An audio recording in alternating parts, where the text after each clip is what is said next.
मित्रांनो नमस्कार, पुन्हा एकदा आपले स्वागत आहे. मित्रांनो, राज्य कर्मचाऱ्यांसाठी एक मोठी आनंदाची बातमी केंद्राच्या धर्तीवर.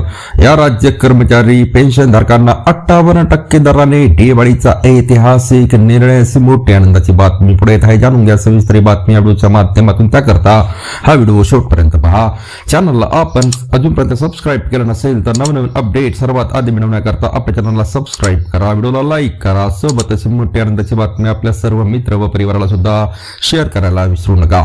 तर मित्रांनो, केंद्र सरकारच्या धर्तीवर खाली नमूद राज्य सरकारी कर्मचारी तसेच पेन्शनधारकांना 58% दराने डीए लागू करण्याबाबतचा ऐतिहासिक निर्णय घेण्यात आला आहे. केंद्र सरकारने केंद्रीय कर्मचारी तसेच पेन्शनधारकांना दिनांक 1/7/2025 पासून डीए मध्ये 3% वाढ लागू केल्याने एकूण महागाई भत्ता हा 55% वरून 58% इतका झाला आहे. या राज्य कर्मचाऱ्यांना डीए वाढीचा ऐतिहासिक निर्णय. मित्रांनो, छत्तीसगड राज्याचे राज्य सरकारी कर्मचारी तसेच पेन्शनधारकांना जुलै 2025 पासून 55% दराने महागाई भत्ता वाढ लागू करण्याचा ऐतिहासिक निर्णय घेण्यात आलेला आहे. दिनांक 11 जानेवारी रोजी छत्तीसगड राज्य कर्मचारी संघटनेचे 8वे राज्य अधिवेशन पार पडले. या अधिवेशनात छत्तीसगड राज्याचे मुख्यमंत्री विष्णुदेव उपस्थित होते.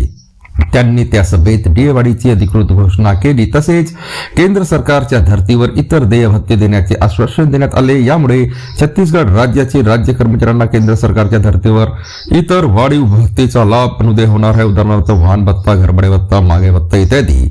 महाराष्ट्र राज्य कर्मचाऱ्यांना डीए वाढीचा लाभ पुढच्या महिन्यात. मित्रांनो, महाराष्ट्रात सध्या महानगरपालिका निवडणुका सुरू आहे. त्यामुळे डीए वाढीचा निर्णय या महिन्याच्या शेवटच्या आठवड्यात डीए वाढीची अधिकृत संभावना आहे. त्यामुळे पुढच्या महिन्यात प्रत्यक्ष डीए वाढ अनुदय होईल. पुन्हा भेटूया नवीन अपडेटसह पुढच्या व्हिडिओमध्ये. धन्यवाद.